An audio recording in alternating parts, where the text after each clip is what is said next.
નમસ્કાર મિત્રો, મારી પીકે ગુજરાતી ચેનલમાં તમારું સ્વાગત છે। ગુજરાતમાં જાણે અકસ્માતની વણઝાર સર્જાઈ રહી હોય તેમ સતત અકસ્માતની ઘટનાઓ સામે આવી રહી છે।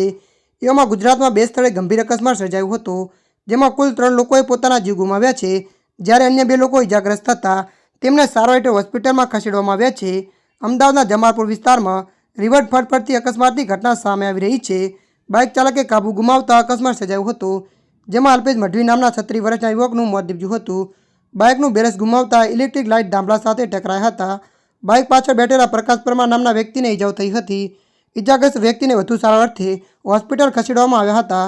દેવગઢ બારિયા નજીક આકલી ગામ પાસે ગંભીર માર્ગ અકસ્માત સર્જાયો હતો। તગારા વેચી પરત ફરી રહેલી મોટરસાઇકલને રેતી ભરેલા ટાટા ડમ્પરે ટક્કર મારી કચડી નાખ્યો હતો, જેમાં 30 વર્ષીય નંદાનાથ કાલુનાથ જોગી અને 18 વર્ષીય પાર્વતી કાનાનાથ જોગીનું ઘટના સ્થળે જ કરુણ મોત નીપજ્યું હતું। ત્યારે મિત્રો, હાલ માટે આટલું। મળીશું નવી અપડેટ સાથે। જો તમને અમારો વિડીયો પસંદ આવે, લાઇક, શેર અને સબસ્ક્રાઈબ કરી નાખજો। ધન્યવાદ।